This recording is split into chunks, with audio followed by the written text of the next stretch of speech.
माता सरस्वती से अनुरोध और विनती करना चाहते हैं कि आप सबों का फर्स्ट दौर जो है बहुत बेहतर से बेहतरीन की ओर हो, ताकि आप लोग एक मुकाम को हौसला बुलंद करके अगला मंजिल बहुत अच्छे तरीका से सफर हो।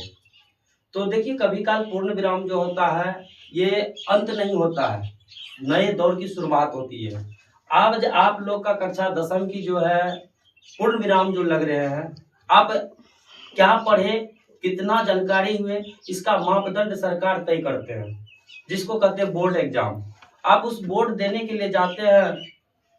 हम भगवान से प्रार्थना करते हैं कि आपके उज्जवल भविष्य इतना अच्छा हो कि आप अगली कदम को इससे भी बेहतरीन करके दिखलाने का और अपने मम्मी पापा का नाम रोशन करने में कामयाब हासिल हो।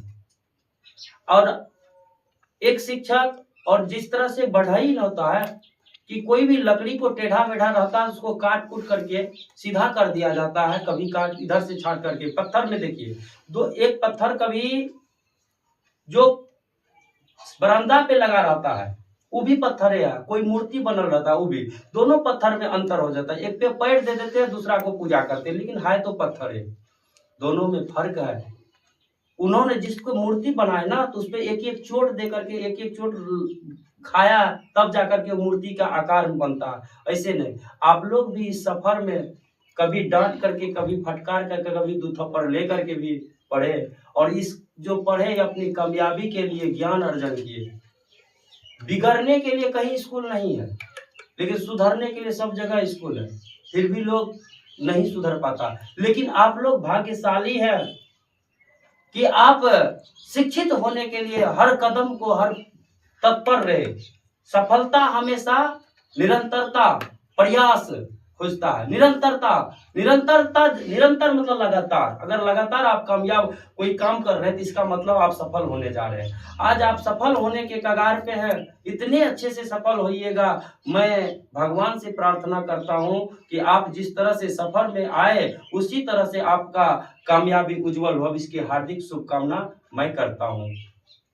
आप लोग का बहुत प्यारा सफर रहा, और इस सफर के लिए बहुत बहुत धन्यवाद के पात्र है। सबसे पहले तो धन्यवाद है आपके मम्मी पापा, जो आपको शिक्षित वर्ग में सम्मिलित होने के लिए, आपको शिक्षित करने के लिए प्रयास किए हैं। और उस माँ का आंख और पिता का आंख को जरूर देख के जाइएगा कि इसका नाम को कैसे रोशन करेंगे, क्योंकि दुनिया में बहुत कुछ है, लेकिन उसके जैसा प्रेम और प्यार देने वाला कोई नहीं है।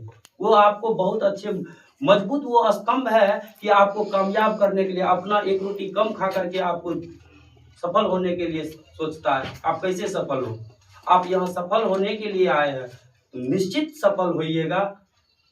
विशेष टाइम भी बहुत हो गया सुनने सुनाने के लिए। अंतिम वचन यही है कि आप सभी बेहतर से बेहतरीन की ओर जाने के लिए अपना तर्क बुद्धि और जो ज्ञान हासिल किए हैं इस साल भर में, वो जरूर उपयोग कीजिएगा।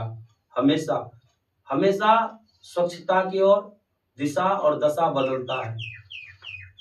ठीक है, तो आप सभी आज इस संस्थान से विदा लेंगे, और मेरा हमेशा आप सबों का प्रेम स्नेह बना रहेगा। ठीक ना?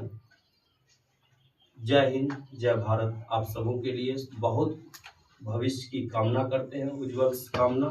आप सब कामयाब हो, बेहतर से रिजल्ट लेकर के आइए, यही मेरी इच्छा है। अगर आपका रिजल्ट हो अच्छा हो जाएगा, इससे बेहतरीन कुछ नहीं होगा। आप डांट फटकार के भी सीख गए हैं, ये कम बड़ी बात नहीं है।